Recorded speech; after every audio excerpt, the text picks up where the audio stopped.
Hello everyone, this is Saurabh Yadav and right now I'm in front of you with a new video, and this video is all about the Ramayana, modern applications of Ramayana.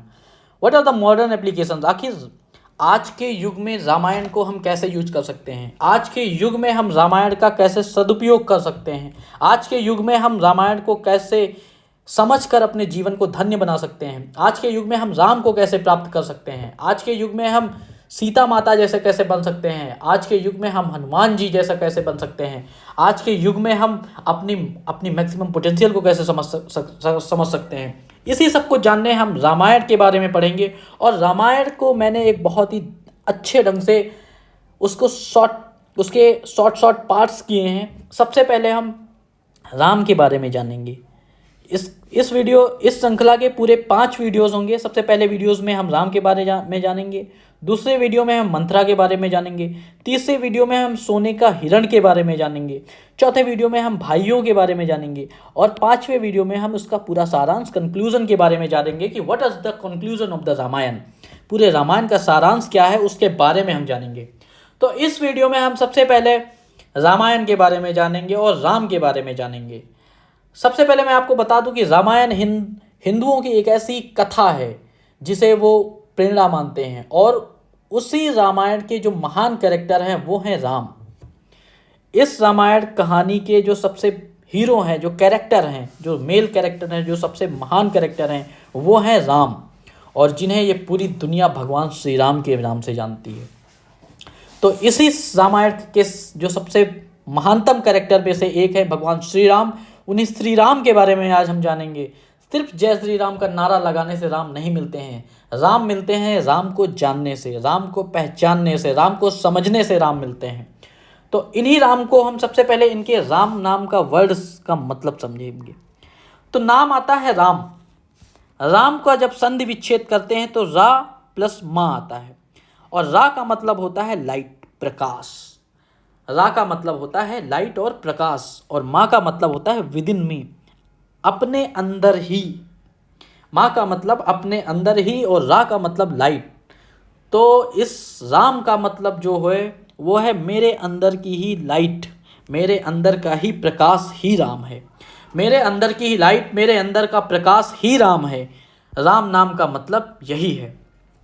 अगर आप किसी भी धर्म से इस video को relate करते हैं तो आप बहुत अच्छे से अपने भगवान, अपने अल्लाह, अपने गुरु नानक को समझ पाएंगे। तो मैं आपको रिकमेंड करूंगा कि हर एक धर्म के नागरिक को ये वीडियो देखनी चाहिए अगर आप अपने भगवान को जानना चाहते हैं। तो हम आते हैं राम पे। आखिर हैं राम कौन? मैंने तो सिर्फ राम का नाम का वर्ड का मतलब समझा दिया कि राम मतलब लाइट और माँ मतलब विद इन मी, अपने अंदर की प्रकाश, अपने अंदर की लाइट ही राम है। तो जिस किसी ने भी खुद को पहचान लिया, जिस किसी ने भी अपने आप को पहचान लिया, जिस किसी ने भी अपनी आत्मा को पहचान लिया, वही राम है। जिसने भी अपने अंदर की लाइट को पहचान लिया, जिसने भी अपने अंदर की लाइट को पहचान लिया, जिसने भी अपने अंदर के प्रकाश को पहचान लिया, वही राम है। और राम बनना आसान नहीं है। अगर राम बनना आसान होता तो इस ब्रह्मांड का हर एक व्यक्ति, हर एक पुरुष, हर एक जानवर वो राम होता। राम बनने की जो रास्ता है वो आसान नहीं है, वो संघर्षों से भरा हुआ है, वो सेक्रीफाइसेस से भरा हुआ है। और जिसने भी उन संघर्षों को कर लिया, उन सेक्रीफाइसेस को कर लिया, वही राम बन गया। तो इस राह पे कुछ लोग ही चल पाते हैं। इस राम बनने की राह को पे सिर्फ कुछ लोग ही चल पाते हैं, चंद लोग ही चल पाते हैं। और उन्हीं में से एक दशरथ पुत्र श्री राम थे जो कि राम बने। राम का बनना इतना आसान होता तो सारे ही श्री राम बन गए होते। राम का बनना बहुत ही चुनौतीपूर्ण है, लेकिन इस राम को बनने में अगर आपने इन सफलताओं को, इन संघर्षों को, इन त्याग को अगर झेल लिया तो आपको राम बनने से कोई नहीं रोक सकता। राम का सीधा मतलब स्वयं की सर्वोच्च संभावना को जानना है। स्वयं को जानना ही राम है। स्वयं की सर्वोच्च शक्ति को जानना ही राम है। स्वयं की सर्वोच्च पोटेंशियल को पहचानना ही राम है। अपनी मैक्सिमम कैपेसिटी को पहचानना ही राम है। अपने अंदर की जो महानतम शक्ति है उसको पहचानना ही राम है। और उसको अगर आपने पहचान लिया तो आपको राम बनने से कोई नहीं रोक सकता। और हमारे कबीर दास जी ने भी एक बहुत ही अच्छा दोहा कहा है कि कि राम को मानना कैसे है, राम को जानना कैसे है, राम को अचीव कैसे करना है। सिर्फ एक दोहे मात्र से उन्होंने सब कुछ समझा दिया है कि जो तिल मांगे तेल है, जो चकमक मांगे आग। जो तिल मांगे तेल है, जो चकमक मांगे आग, और तेरा साईं तुझ में है, जाग सके तो जाग। तो जो तिल है, तिल में से तेल निकलता है, चकमक पत्थर है, चकमक पत्थर से आग निकलती है, और तेरा साईं तुझ में है, तेरा भगवान तेरे अंदर है, जाग सके तो जाग, पहचान सके तो पहचान, उस भगवान को पहचान सके तो पहचान। तेरा साईं तुझ में है, जाग सके तो जाग। जो तिल मांगे तेल है, जो चकमक मांगे आग, तेरा साईं तुझ में है, जाग सके तो जाग। तो कबीरदास ने बहुत ही अच्छी तरीके से अपने दोहों के माध्यम से समझाया है कि तेरा साईं तुझ में ही है, तू जाग सके तो जाग। तो मैं फिर से वही कहूँगा कि सर्वोच्च संभावना को पहचानना ही राम है, अपने अंदर की मैक्सिमम पोटेंशियल को पहचानना ही राम है, अपने अंदर की मैक्सिमम शक्ति को पहचानना ही राम है। अब मैं दिखाता हूँ आपको कि राम और भगवान में क्या अंतर है। राम, श्री राम और राम, ये दो वर्ड हैं, राम और भगवान श्री राम। सबसे पहले मैं आपको ये समझाऊंगा कि सभी को यही लगता है कि कैकेयी ने जंगल भेजा उन्हें। जी नहीं, भगवान श्री राम एक ऐसी शक्ति थे, एक ऐसे महानतम पुरुषों में से एक थे, एक महानतम योद्धाओं में से एक थे, जो कि सिर्फ अपनी मर्जी के मालिक थे। उनकी मर्जी के बगैर इस संसार का एक पत्ता भी नहीं हिल सकता था। तो उन्हें कैकेयी कैसे उन्हें वन भेज सकती थी। लेकिन राम जी ने सेल्फ डिसीज़न लिया, अपना खुद का डिसीज़न लिया कि नहीं, मुझे जंगल जाना है, मुझे 14 साल का वनवास करना है, प्राप्त करना है। और क्यों लिया? क्योंकि उन्हें अपनी मैक्सिमम कैपेबिलिटी जानना था, उन्हें अपनी मैक्सिमम पोटेंशियल जानना था, उन्हें अपने मैक्सिमम पोटेंशियल को जानना था, अपने शरीर की शक्ति को जानना था, अपने मन की शक्ति को जानना था, अपने आप को पहचानना था। यही वजह थी कि उन्होंने 14 साल का वनवास अचीव किया, उन्होंने 14 साल का वनवास मांगा। उन्होंने एक राजकुमार होते हुए उन्होंने 14 साल एक वनवासी के रूप में जो है जंगल में रहे। और यही उनके कुछ डिसीजंस, यही उनका त्याग, यही उनका समर्पण, यही उनका अंतर ध्यान करने की आत्मा, यही उनका खुद को समझने की पहचान की आत्मा और वनवास झेलने की आत्मा, 14 साल प्राप्त करने की आत्मा ही भगवान राम से भगवान श्री राम बनाती है। तो राम जी जो पैदा हुए वो तो सिर्फ राम थे, लेकिन उन्हें भगवान बनाया उनके त्याग समर्पण ने, उनको भगवान बनाया उनके अंदर की शक्ति ने, उनको भगवान बनाया उनके अंदर को पहचानने की शक्ति ने, उनको अपने मैक्सिमम कैपेबिलिटी पहचाननी थी। यही वजह थी कि उन्होंने 14 साल का वनवास चुना। नहीं तो भगवान श्री राम के अंदर इतनी शक्ति थी कि वो उनकी मर्जी के बगैर पत्ता नहीं हिल सकता था। वो क्या चीज़ थी। तो मैं यही बताऊंगा कि राम जी जो है वो भगवान श्री राम कैसे बने। और राम जी हमें एक चीज़ बहुत प्यारी तरीके से समझाते हैं। रामायण एक ऐसी पुस्तक है कि जिसे पढ़ के, जिसको समझ के आप राम बन सकते हो। बस इसको समझने की शक्ति आपके अंदर होनी चाहिए। तो भगवान राम हमें यही सिखाते हैं कि हर इंसान सिर्फ नाम के साथ आता है। राम जी जब पैदा हुए तो सिर्फ उनके पास राम था। भगवान उन्हें 14 साल के वनवास ने बनाया, भगवान उन्हें उनके समर्पण ने बनाया, भगवान उन्हें उनके त्याग ने बनाया, भगवान उनको उनकी अपने अंदर की पहचानने की शक्ति ने बनाया। तो भगवान राम यही सिखाते हैं कि हर इंसान सिर्फ नाम के साथ आता है। प्रीफिक्स जो लगा हुआ है, ये प्रीफिक्स जो लगा हुआ है भगवान, जो ये प्रीफिक्स लगा हुआ है भगवान, ये भगवान प्रीफिक्स लगाता है वो त्याग, वो कमाल है इस त्याग का, इस समर्पण का। अगर आपने त्याग किया है, समर्पण किया है, तो डेफिनेटली आपके नाम के आगे प्रीफिक्स लगेगा ही लगेगा। महात्मा गांधी के आगे प्रीफिक्स लगा हुआ है महात्मा। ये महात्मा क्यों लगा है? इनके त्याग, समर्पण और बलिदान की वजह से महात्मा लगा हुआ है। स्वामी विवेकानंद के आगे क्यों लगा हुआ है विवेकानंद? क्योंकि इनके त्याग, बलिदान और समर्पण की वजह से इनके अंदर स्वामी लगा हुआ है। और भी ऐसे कई सारे एग्जाम्पल्स हैं। राजा राम मोहन राय के आगे राजा क्यों लगा हुआ है? क्योंकि उनका त्याग, बलिदान और समर्पण की वजह से राजा मिला है।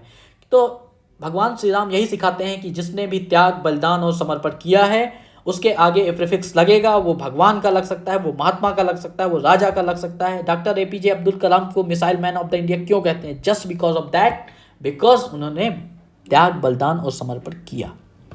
तो भगवान राम यही सिखाते हैं कि अगर आपने त्याग, बलिदान और समर्पण किया है तो आपके नाम के अभी आगे भगवान लग सकता है। बस यही है कि सही दिशा में अच्छे से त्याग और समर्पण करने की ज़रूरत है। अभी आज के टाइम की प्रॉब्लम क्या है?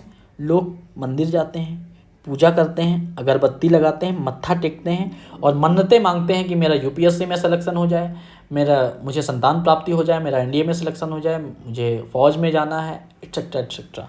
ये सारी चीज़ें होती हैं और हम मन्नतें मांगते हैं। लेकिन भगवान राम क्या सिखाते हैं कि जब मुझे नहीं मिले मन्नतें मांग के चीज़ें तो तुम्हें कैसे मिल सकती हैं? मैं तो राजकुमार था, मुझे भी संघर्ष करना पड़ा 14 साल, तो तुम्हें भी करना पड़ेगा। और तुम एक कॉमन मैन हो, आम आदमी हो, तो तुम्हें तो उससे ज़्यादा संघर्ष करना पड़ेगा और संघर्ष से नहीं घबराना है। तो भगवान यही सिखाते हैं कि पूजा करके और अगरबत्ती लगा के भगवान को नहीं प्राप्त किया जा सकता। You can't achieve Ram. वो बस अपनी आत्मा को शांति आप प्रदान कर सकते हो, लेकिन आप भगवान को नहीं प्राप्त कर सकते हो।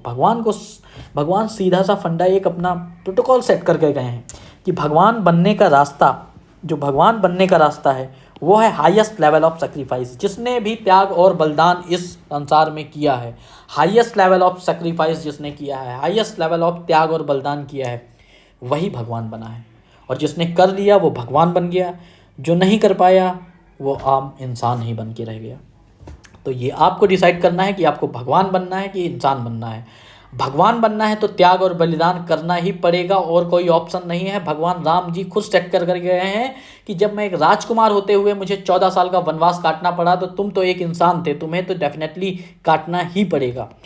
और मैं एक चीज़ आपको और बता दूं कि राम के और उनके भाइयों के आगे भगवान लग गया और उनके भाइयों के आगे भगवान नहीं लग पाया। आखिर क्यों? तो सिर्फ इसका एक ही उत्तर है कि राम जी ने जिस मैक्सिमम कैपेबिलिटी के साथ खुद को पहचानना, जितना त्याग उन्होंने दिया, जितना बलिदान उन्होंने दिया, उनके अन्य भाइयों ने उतना त्याग और बलिदान नहीं दिया। यही वजह है कि राम के आगे भगवान लग गया। राम के आगे भगवान जय श्री राम बोलते हैं, भगवान श्री राम बोलते हैं, लेकिन उनके भाइयों के आगे हम भगवान नहीं लगाते हैं। यही वजह है। और आगे की श्रृंखला में मैं आपको समझाऊंगा कि राजा दशरथ थे, सीता माता थी। राम जी ने कैसे भगवान बनने की श्रेणी में सबसे अपने आप को श्रेष्ठतम कैसे रखा। तो जब वो 20s की एज थी उनकी, तो उतनी समय वो राजा बनने वाले थे, उतनी समय पिता के वचन के तरफ अग्रसित होके, पिता का वचन झूठा न जाए उस तरफ अग्रसित होके उन्होंने 14 साल का वनवास अचीव किया। और उसके बाद जब सीता माता का हरण हो गया, तो सीता माता को खोजने में और उनको प्राप्त करने में उन्होंने अपना पूरा जीवन लगा दिया, अपना पूरे 14 साल लगा दिए। राम सेतु बना डाला, अपनी सेना बना डाली। एक 2 वनवासी जिनके पास कुछ भी नहीं था, धनुष और बाण के अलावा, उन्होंने अपने पूरे त्रिलोकी विजेता रावण को हरा दिया। तो ये सिर्फ भगवान श्री राम का समर्पण था। और राम जी यहाँ से एक और चीज़ सेट करते हैं कि भगवान श्री राम कहते हैं कि अपनी इच्छाओं को मत देखो, अपने परिवार के लिए जियो। आपके माता पिता हैं, आपकी वाइफ है, आपकी बहन है, उनके लिए जियो और उनके लिए अपना त्याग बलिदान और अपने पूरे जीवन को समर्पित कर दो अगर तुम्हें भगवान बनना है। राम जी ने भी वही किया कि पूरा जीवन पूरे परिवार के लिए समर्पित कर दिया। इसीलिए आज राम जी भगवान के नाम से पूजे जाते हैं। राम जी आज भगवान श्री राम के नाम से पूजे जाते हैं। बट मैं आपको अब बता दूं कि आजकल लोग अपने माँ बाप से बदतमीजी से बात करते हैं, अपने माँ बाप को वृद्धाश्रम में छोड़ आते हैं, अपने माँ बाप को गालियाँ देते हैं, अपने माँ बाप को मारते पीटते हैं और बाहर जाके नारे लगाते हैं जय श्री राम। बाहर जाके नारे लगाते हैं जय श्री राम। तो आपको लगता है कि उनको श्री राम प्राप्त हो जाएंगे? श्री राम प्राप्त होते हैं अपने परिवार के प्रति समर्पण करने से। श्री राम प्राप्त होते हैं अपने माता पिता के प्रति समर्पण होने से। श्री राम प्राप्त होते हैं, सोचो, श्री राम सिर्फ एक वचन के लिए उन्होंने 14 साल का वनवास स्वीकार कर लिया। आज के बच्चों में वो कैपेबिलिटी नहीं है कि वो अपने माँ बाप की इज्जत के लिए, वो अपने माँ बाप के वचन के लिए वो 14 दिन का वनवास प्राप्त कर ले। वो शायद 14 घंटे का वनवास नहीं प्राप्त कर सकते हैं। तो कहाँ से उन्हें राम मिलेंगे? अगर तुम्हें राम चाहिए तो तुम्हें वो वचन को पालन करना पड़ेगा। तुम्हें भी 14 साल का वनवास झेलने की शक्ति अर्जित करनी पड़ेगी। तुम्हें भी खुद को जानने की शक्ति अर्जित करनी पड़ेगी। तुम्हें भी खुद को जानना होगा, तुम्हें भी अपने अंदर के प्रकाश को पहचानना होगा, तुम्हें भी अपने अंदर की आत्मा को पहचानना होगा, तभी तुम भगवान श्री राम बन पाओगे। भगवान श्री राम सिर्फ एक चीज़ बताते हैं कि राम सिर्फ बलिदान से खुश होते हैं। रामायण में सिर्फ एक चीज़ बताया गया है कि बलिदान से ही राम खुश होते हैं, मेहनत करने से ही राम खुश होते हैं। पूजा पाठ और अगरबत्ती और माथा टेकने से राम नहीं खुश होते हैं। इस बात को अपनी गांठ बांधना ही होगा, इस बात को अपने आप से समझना ही होगा। और मैं जब बात करूंगा सर्वोच्च संभावना की, उसी सर्वोच्च संभावना में अल्लाह को प्राप्त करना है, भगवान को प्राप्त करना है, यीशु को प्राप्त करना है और गुरु नानक को प्राप्त करना है। इन सब को प्राप्त करने का सिर्फ एक माध्यम है, वो है सर्वोच्च संभावना को पहचानना, सर्वोच्च संभावना की शक्ति को प्राप्त करना। यही सारी चीज़ें हैं जो कि समझी जा सकती हैं। अब मैं आपको बताऊंगा कि अभी कृष्ण जन्माष्टमी हुई और इसमें मैं आपको बता दूंगा कि श्री कृष्ण ने पांच पांडवों में सिर्फ अर्जुन को ही क्यों चुना। इस क्वेश्चन का जब आप गीता पढ़ते होंगे तो आपके मन में ये ख्याल आना ही चाहिए। अगर आपके अंदर ये क्वेश्चन करने की क्षमता नहीं आती है तो आप उस पुस्तक को नहीं समझ सकते हैं। वो चाहे रामचरितमानस हो, चाहे रामायण हो, चाहे जो है गीता हो, कुछ भी हो, आप नहीं समझ सकते हो। तो आपके अंदर क्वेश्चन करने की क्षमता को विकसित ही करना होगा। तो इसको हम कैसे जानेंगे? तो सीधा सा फंडा है कि श्री कृष्ण ने पांच पांडवों में सिर्फ अर्जुन का रथ क्यों संभाला? क्योंकि वह शक्तिशाली थे।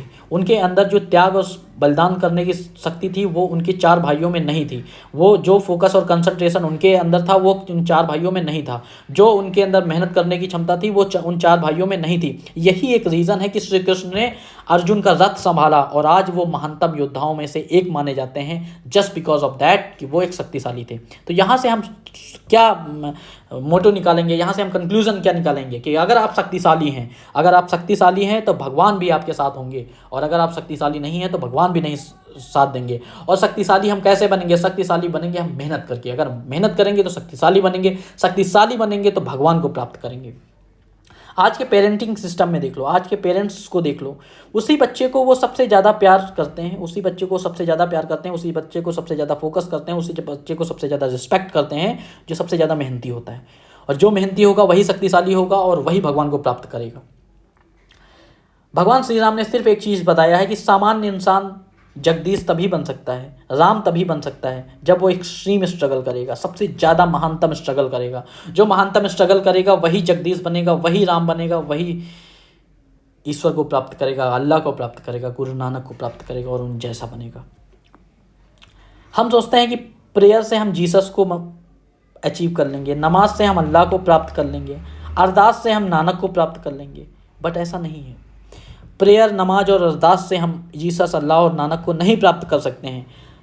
इन सबको हम प्राप्त कर सकते हैं सिर्फ संघर्ष से। संघर्ष करने से ही हमें आसानी से ये मिलेंगे, संघर्ष करने से ही हमें ये सबके सब मिलेंगे, संघर्ष करने से ही हमें राम मिलेंगे, संघर्ष करने से ही हमें जीसस मिलेंगे, संघर्ष करने से ही हमें अल्लाह मिलेंगे, संघर्ष करने से ही हमें नानक मिलेंगे, संघर्ष करने से ही हमें भगवान मिलेंगे।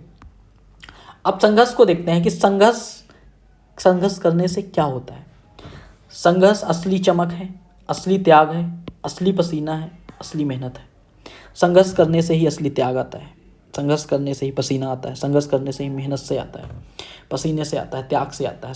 असली चमक जो आती है वो संघर्ष करने से ही आती है। तो इस बात को हमें समझना ही होगा, हमें पहचानना ही होगा, और कोई ऑप्शन नहीं है हमारे पास।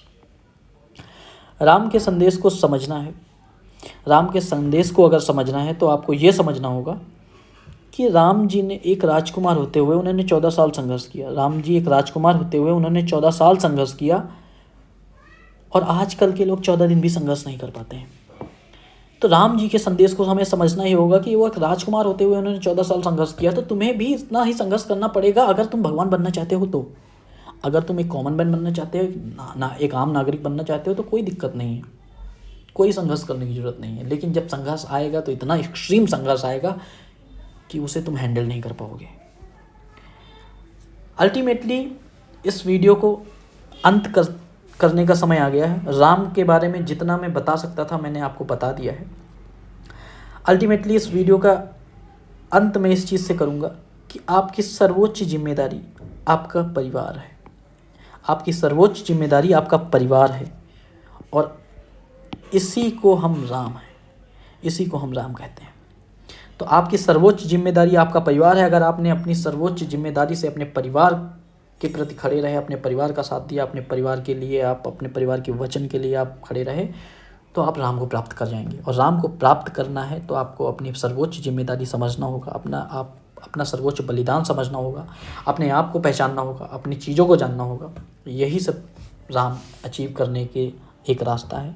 राम को प्राप्त करने का सिर्फ एक रास्ता है, वो है बलिदान। अगर आप बलिदान देंगे संघर्ष करेंगे तो डेफिनेटली आप राम को पहचान जाएंगे। तो अगर आपको ये वीडियो अच्छा लगा हो, अगर आपको ये वीडियो मोटिवेटिंग लगा हो तो प्लीज़ हमें कमेंट्स में बताएं। आगे के 4 वीडियोज़ और डालूंगा रामायण के ऊपर, उनके 4 कैरेक्टर के ऊपर, जिससे आप अपने जीवन को और अच्छा तरीके से बेहतर बना पाएंगे। मॉडर्न तरीके से आप राम जी को अपने लाइफ में इनकलकेट कर पाएंगे, समझ पाएंगे। अगर आपको ये वीडियो अच्छा लगा तो please like, share and subscribe, और आप लोगों को रिकमेंड भी कर सकते हैं। Thank you so much. जय हिंद, जय भारत, जय श्री राम।